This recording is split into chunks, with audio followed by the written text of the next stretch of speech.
দর্শক আপনাদের সবাইকে স্বাগত জানাচ্ছি ফিফা ওয়ার্ল্ড কাপ 2026 উপলক্ষে চ্যানেল আয়ের বিশেষ আয়োজন Dhaka bank PLC presence kick off. আছি আমি নুসরাত সেরিন। চলুন দর্শক পরিচিত হয়ে আজকে আমাদের সঙ্গে যারা অতিথি হিসেবে আছেন আমাদের সঙ্গে যুক্ত আছেন এক্স ন্যাশনাল প্লেয়ার রুম্মান বিন ওয়ালি সাব্বির। হ্যালো ভাইয়া, ওয়েলকাম টু আওয়ার শো। কেমন আছেন? ভালো আছি আলহামদুলিল্লাহ। ভালো লাগছে আপনাকে পেয়ে। এবং আমাদের সঙ্গে আছেন পলিটিক্যাল এডুকেটর মেঘনা আলম। কেমন আছেন? আলহামদুলিল্লাহ, আপনি কেমন আছেন? এখন খুব ভালো, কারণ আপনি ব্রাজিলের জার্সি পরেছেন। এখন আমি আসলে যখন এই চেয়ারে বসে আমাদের তো নিউট্রাল থাকতে হয়, তাই আমি আর ব্রাজিলের জার্সি পরতে পারি না। Oh, কেউ you're a যখন Brazil পরে supporter. এক্স্যাক্টলি, কেউ যখন পরে আমার খুব ভালো লাগে। তাহলে আমরা তিনজনই ব্রাজিলের ও supporter. My Oh, God, wow. That's so nice, that's so nice. Best. মনে হয় যে best so far. So Sabir ভাইকে দিয়েই শুরু করি। গতকালকের 4টা ম্যাচ দুর্দান্ত ছিল এবং বলা যায় যে চারটাই ছিল দেখার মতো ম্যাচ। আমরা যখন গতকালকে কথা বলছিলাম ম্যাচগুলো নিয়ে, ভেবেছিলাম কয়েকটা ম্যাচ হয়তো বা এক পেশে হতে পারে, যেমন ইকুয়েডর কুরাসাওয়ের ম্যাচ নিয়ে প্রেডিক্ট করেইছিলাম ইকুয়েডর ভালো করবে, কিন্তু আউটস্ট্যান্ডিং পারফরমেন্স আসলে করলো। যদি শুরু থেকে বলি, নেদারল্যান্ডস এবং সুইডেনের ম্যাচটা কেমন আসলে এনজয় করলেন? 5-1 ব্যবধান। নেদারল্যান্ড তো আসলে খুব ভালো টিম, আর সুইডেন হিসেবে সে আন্ডারডগ টিম ডেফিনেটলি। তো এখানে নেদারল্যান্ড অনেক ভালো খেলেছে, তারা ডোমিনেট করেছে। তো সেক্ষেত্রে আমি বলবো যে নেদারল্যান্ড পারফরমেন্সটা খুব ভালো ছিল। তা আমি বলবো যে খেলাটা খুব ভালো খেলেছে, আমাদেরকে ভালো লেগেছে। তো যখন 5-1 হয়ে যায় না, তখন খেলার চার্ম থাকে না, হ্যাঁ, একটু কম্পিটিশন থাকে না। রাইট। তো এটা একটা ম্যাচ খেলো, তিউনিশিয়া কত দুর্বল দল এবং নেদারল্যান্ড থেকে সুইডেন কত দুর্বল দল। যদিও সুইডেন এত গোল খাওয়ার কথা ছিল না, একদমই না। আনফর্চুনেটলি হয়ে গেছে। সুইডেন তো ইউরোপের একটা নাম করা দল, ওরা অনেক বছর ওয়ার্ল্ড কাপ খেলছে। তো এবার অনেক বছর পর তারা ওয়ার্ল্ড কাপে এসছে। তা আমার কাছে মনে হয় যে খেলাটা প্রথম দিকে ঠিক ছিল, পরবর্তী যখন গোল হওয়া শুরু করলো তখন তারা আস্তে আস্তে সুইডেন মনে হয় একটু খেই হারিয়ে ফেলেছিল। ফেলেছে।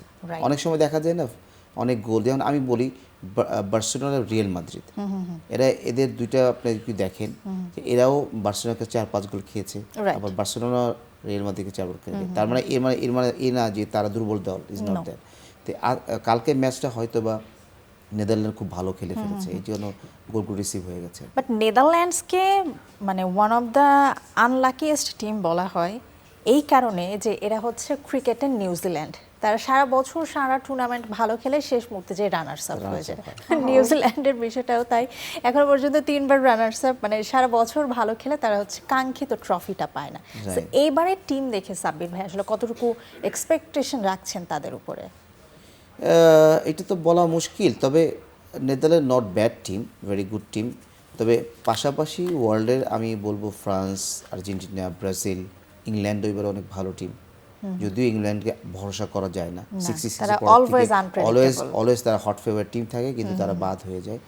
তারপরে স্পেনকে আমরা যে সম্ভাব্য চ্যাম্পিয়ন ধরছিলাম এবার, যে তারা কিন্তু প্রথম ম্যাচে ড্র করে, হ্যাঁ, এটা কিন্তু একটা মানুষের মানে একটা এক্সপেকটেশন বাইরে চলে গেছে। তারপরেও আপনি বলবো যে 5-6টা টিম আছে যারা মানে কোয়ার্টার ফাইনাল খেলতে, মানে সেমিফাইনাল খেলতে পারে, বা কোয়ার্টার ফাইনাল 8টা টিম খেলতে পারে। তার ভিতরে ব্যস্ততা নিয়েই তো আমাদের জীবন, খুব স্কেজুলগুলো হ্যাকটিক থাকে, তারপরেও কি নিজের পছন্দের বা প্রিয় টিমের খেলা দেখা হয় নাকি? এখন যেহেতু খেলাটা খুব অড টাইমে 4টা বাজে 6টা বাজে, দেখা হয়েছে কিনা লাস্ট দুটো match? To be very honest, আমি ম্যাচের জাস্ট হচ্ছে আপডেটস নিচ্ছি and all the social media clippings. আমি একেবারেই হচ্ছে লাইভ ম্যাচ ফলো করতে পারছি না। অ্যান্ড টু বি ফ্র্যাঙ্ক, একেবারেই পছন্দের টিমের বাইরে আসলে আমার ফিফা সেভাবে ফলো করা হয় না। অ্যান্ড তারপর আজকে হচ্ছে ম্যাচ নিয়ে যখন কথা, আমি লিটারালি বলছি যে I will have to study on this. Like আমাকে ফার্স্ট টাইম কোনো শোতে ডাকছে যে এই সাবজেক্টে আমার নলেজ অলমোস্ট নাই। সো একেবারেই আমি একজন জাস্ট হচ্ছে how do you say this, মানে একটা অডিয়েন্স হিসেবে এন্টারটেইনমেন্ট ইন্ডাস্ট্রির জাস্ট খেলাটা দেখি। অ্যাজ এ ব্রাজিল সাপোর্টার হিসেবে সে আসে। এক্স্যাক্টলি একটা মজার টার্ম আছে, এটা আমরা নরমালি ইউজ করি না।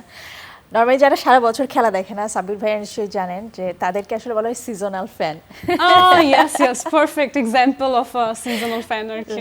আচ্ছা, আরেকটা ব্যাপার আছে, ওয়ার্ল্ড কাপ আসলে সবাই কিন্তু সব ঘরে ঘরে কিন্তু একটা উত্তেজনা তৈরি হয়, ব্রাজিল আর্জেন্টিনা, হ্যাঁ। তো এইটা হয়তো ম্যাডামের, তো যেহেতু উনি পলিটিক্যাল পার্সন, ওনাকে নানা রকম ব্যস্ততা থাকতে হয়। তো স্পোর্টস ফুটবল তো মানে আমি বলবো বিশ্বের একটা অন্যরকম মানে ওয়ান অফ দ্য বেস্ট আনন্দের একটা জায়গা বা জায়গা। সম্প্রীতি ভ্রাতৃত্বর জায়গা। Yes. মানে In- এই যে ফুটবল নিয়ে যখন কথা হয়, আপনি ব্রাজিল সাপোর্টার, নিশ্চয়ই Right. মানে বন্ধু বা ফ্যামিলিতে আর্জেন্টিনার সাপোর্টার রয়েছে, মানে তখন আসলে কি হয় অপোনেন্ট টিমের সারপ্রাইজিংলি সাথে? আমার বাসায় সবাই ব্রাজিল সাপোর্টার Wow. এন্ড অন্যরা খেলা দেখে, আমরা 4 বোন, সো আমার 2 বোন হচ্ছে খুব ম্যাচ ফ্রিক, যে ওরা ফলো করে, but they are also Brazil supporters. Wow. So এটা একটা মজার বিষয়। ফেভার মানে তার জন্য সুবিধা হয়। হ্যাঁ, so ঝগড়া করতে আমার হয় এটাই না। আর সমস্যা হবে না। ঝগড়া করতে হয় না। রাইট, আমরা পরের ম্যাচে একটু চলে যাই, জার্মানি ভার্সেস আইভরি কোস্ট। আমরা ধরেই নিয়েছিলাম কালকে যখন অনেকে প্রেডিকশন দিচ্ছিল যে ম্যাচটা জার্মানি ইজিলি উইন করবে, বাট ইজিলি তো উইন করতে তাদের 94 মিনিটস পর্যন্ত টাইম নিতে হয়েছে আইভরি কোস্টের বিপক্ষে। সো এই ম্যাচটা আসলে কেমন এনজয় করলেন? না, আইভরি কোস্টকে আপনি ফেলে দিতে পারবেন না। আইভরি কোস্ট কিন্তু এবার অনেক ভালো টিম। হ্যাঁ, আইভরি কোস্ট যদিও তারা প্রথম একটা গোল করেছে, বাট ম্যাচটা কিন্তু ম্যাক্সিমাম জার্মানি খেলেছে। খেলা দেখে আমি কিন্তু খুব মুগ্ধ হয়েছে, কারণ তাদের পাসিং, তারপরে বল পজিশন জায়গা নেওয়া, হ্যাঁ, ফ্যান্টাস্টিক ছিল। আর যদিও আইভরি কোস্ট অনেক স্ট্রং টিম Right. এবং তারা ফিজিক্যালি অনেক স্ট্রং, কিন্তু আনফর্চুনেটলি তারাও অ্যাটাক করেছে, কাউন্টার অ্যাটাক করেছে, সামহাও তারা গোল পেয়ে গেছে। তো আর জার্মানি কিন্তু সুযোগটা তারা পেয়েও গোল করতে পারে নাই। পরবর্তী সময় আমি একটু কনফিউশন ছিলাম, কাউন্টার অ্যাটাকে আমরা গোল করব, এই পলিসি তারা চলে গিয়েছিল। তো আমার কাছে মনে হয় যে লাস্ট পর্যন্ত তারা ধরে রাখতে পারে নাই, এবং আপনি খুব সম্ভবত 78 মিনিটসে তারা প্রথম গোলটা পায়, এবং 90 মিনিটস ওভার হওয়ার পরে এক্সট্রা 68 টাইমে প্রথম তারা গোলটা গোলটা আসে, করে। এরপর 94 এ যে হ্যাঁ, 94 এ যে next extra গোলটা আসে, গোলটা এবং আসে। দুইটাই করা হয় সেকেন্ড হাফে। যে Second half. ডেনিস উনদাফকে যখন সাবে পাঠানো হয় তখন আসলে তিনি দুইটা গোল গোল করেন, এবং আমার কাছে মনে হয় যে গোল দুইটা ভালো গোল করেছে। এবং ব্রাজিলের তো সাপোর্টাররা, মানে আমরা যারা আছি ব্রাজিল সাপোর্ট করি, ডেফিনেটলি ব্রাজিল ফার্স্ট প্রায়োরিটি। এরপরে কি প্ল্যান বি, প্ল্যান সি কিছু আছে? টু বি ফ্র্যাঙ্ক, আমি জানি না এটা সম্ভব হবে কিনা, but I really wish Portugal to win this year, জানতাম। বিকজ Trust me, রোনালদোর যারা উপরে ব্রাজিল আমাদের সাপোর্টার তাদের একটা- নেক্সট একটা মানে ইয়ে প্ল্যান আছে, বি support সবসময় আছে। পর্তুগাল থাকে। Not just support, Ronaldo has been trying for so many years, এত বছর ধরে সে ট্রাই করছে, এবং সে তো সিঙ্গেল হ্যান্ডেডলি আসলে one of the best players in the world, কিন্তু পুরা টিম মিলে তার দেশকে সে এতবার চেষ্টা করার পরও আসলে ফিফা ওয়ার্ল্ড কাপ somehow চাইনা দিতে পারে হচ্ছে নাই। না। সো আমি ওর জন্য চাচ্ছি যে ওর লাস্ট ম্যাচটা যেন সে ঘরে অ্যাটলিস্ট কাপটা নিয়ে যেতে পারে। নাইস নাইস, আমরাও And- সেই প্রত্যাশা রাখতে চাই। অ্যান্ড ব্রাজিল ফ্যানদের আরেকটা বিষয় হচ্ছে, আমরা আর্জেন্টিনাকে আসলে কখনোই প্রতিপক্ষ মনে করি না, they are like our third middle child. মানে আমাদের first priority Brazil, but middle child মানে আমাদের কেয়ার লিস্টে আছে আর্জেন্টিনা, রাইট?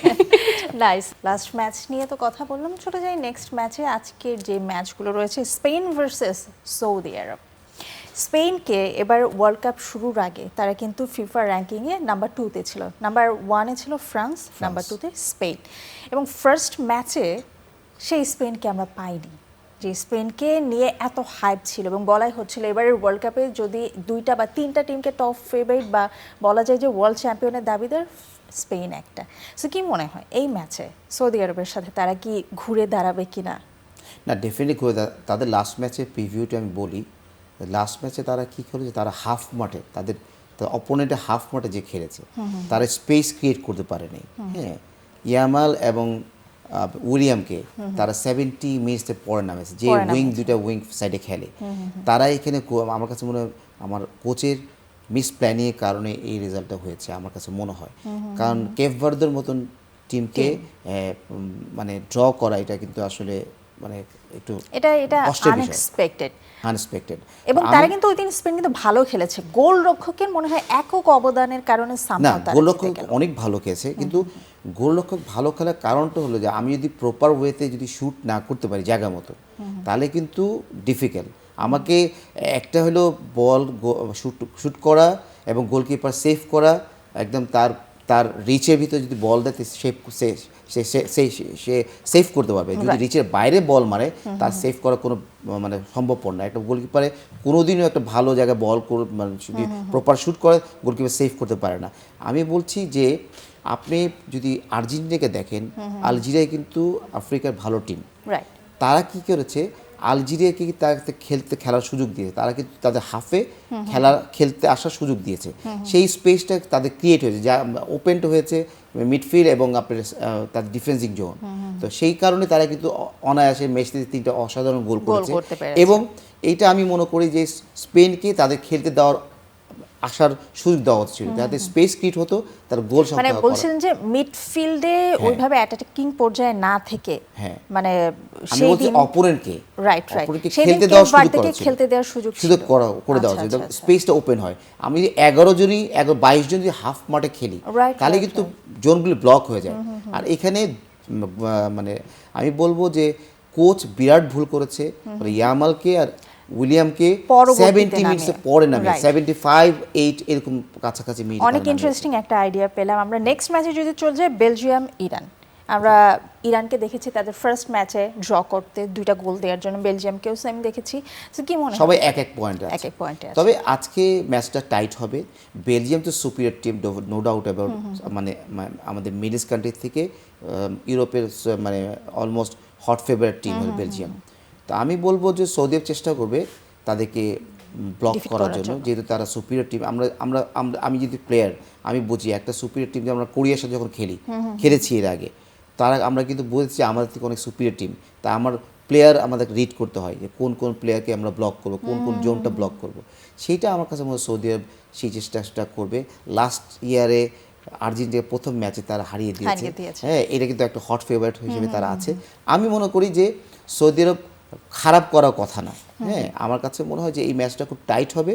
তা আমরা ড্র হওয়ার একটা পসিবিলিটি কি দেখছেন? তার চেষ্টা করবে, সৌদি আরব চেষ্টা করবে, কিন্তু বেলজিয়াম থেকে একটা জিততে হবে। ইরান চেষ্টা করবে, ইরান চেষ্টা করবে এবং বেলজিয়ামও খেলছে এখানে মানুষ। তারপরে ম্যাচে যদি আমরা চলে যাই, সেখানে কিন্তু রয়েছে কেপ ভার্দে ভার্সেস উরুগুয়ে। উরুগুয়েকে আমরা জানি সবসময় ভালো খেলা, কিন্তু কেপ ভার্দে কিন্তু তাদের শক্তিমত্তাটা দেখিয়ে দিয়েছে ফার্স্ট ম্যাচে। না, ওইটা একটা স্পেনের জন্য একটা দুর্ভাগ্য ছিল আমি মনে করি। কিন্তু ইয়ের জন্য আপনার উরুগুয়ের কাছে কেপ ভার্দের ব্যাপারটা কোনো বিষয় না। এটা আমার কাছে ইজি উইন করা উচিত। যদিও টাইট ম্যাচ হতে পারে, তো আমার কাছে উরুগুয়ে এটা সহজে চলে যাওয়ার কথা। তারপরে ম্যাচে যদি চলে যায় নিউজিল্যান্ড ভার্সেস ইজিপ্ট, নিউজিল্যান্ডকে আমরা দেখছি ফার্স্ট ম্যাচে তারা 2টা গোল দিয়েছে এবং তারা এশিয়ান টিমগুলোর মধ্যে ভালো খেলছে। ইজিপ্ট সম্পর্কে আমরা জানিও খুব কম। কি মনে হয় এই ম্যাচটা কেমন হতে পারে? ইজিপ্ট তো খুবই ভালো খেলছে এই প্রথম ওয়ার্ল্ড কাপে। এবার ভালো খেলছে, তার আগের রেকর্ড খুব কম। এইবার খুব ভালো খেলছে। আমার কাছে মনে হয় এই ম্যাচটা টাইট হবে। আমার কাছে মনে হয় ইজিপ্ট জেতার সম্ভাবনা আছে। বাহ, দারুণ। আমরা শেষ পর্যায়ে চলে এসেছি। মেঘনা আলম, আপনাকে দিয়ে শেষ করব। Brazil, why Brazil? Why Brazil বলতে যেহেতু ভাইয়া একটু প্রফেশনাল ভিউ পয়েন্ট দিচ্ছে, আমি স্পোর্টসটাকে আসলে একটু ডিফারেন্টলি দেখি। Because it's not just entertainment. হ্যাঁ, এন্টারটেইনমেন্ট তো হচ্ছে নাচ গান অনেক রকমেরই হয়। I feel like sports is more like a political activity, because যেইভাবে করে এতগুলো দেশ এটার উপর ইনভেস্ট করে, অ্যান্ড এই যারা হচ্ছে প্লেয়ার্স, ওদেরকে যেরকম ট্রেন করে, this is not simple entertainment, it's a full on diplomatic Endeavour. তো সেখানে আমার আসলে ব্রাজিলকে সাপোর্ট করার একটা বড় কারণ হচ্ছে ব্রাজিলের যে কালচারটা, এটা কিন্তু অনেকটাই স্পোর্টস বেসড। যেমন আমাদের দেশে আমরা যেমন মেয়েরা আসলে খুব একটা স্পোর্টস নিজে গিয়ে খেলি না, আমরা জাস্ট চিয়ারিং করি। একটা আপনাকে মজার তথ্য দিয়ে রাখি, ওয়ার্ল্ড কাপ যখন ওয়ার্ল্ড কাপ আসে, তখন ব্রাজিল টিমের কোচ হয়ে যায় ব্রাজিলের প্রেসিডেন্টের চেয়েও বেশি শক্তিশালী এবং পাওয়ারফুল। ইনফ্যাক্ট এখনো যে ওয়ার্ল্ড কাপ হচ্ছে, আমরা কিন্তু আমাদের দেশের প্রাইম মিনিস্টার বা অন্য দেশের প্রেসিডেন্ট তাদের খুব একটা আপনার ব্রাজিল পছন্দ বিকজ ইট ইজ রিলেটেড, ব্রাজিলেরটা পাচ্ছি। ব্রাজিলের লুলা অল টাইম আমাদেরকে রিয়েল টাইম আপডেটস দিচ্ছে। And he is also joking যে আমরা মেসিকে হায়ার করে ফেলি, আবার বলছে নেইমার হচ্ছে বাসা থেকে হচ্ছে সে স্পিরিচুয়ালি কানেক্টেড। হ্যাঁ, সো এই যে একটা প্রেসিডেন্ট পর্যন্ত হচ্ছে নিজে অল টাইম স্পোর্টসের ব্যাপারে ইনভলভড, এরকম কিন্তু ব্রাজিল ছাড়া আসলে অন্য কোনো দেশে খুব একটা দেখা যায় না। That is one thing.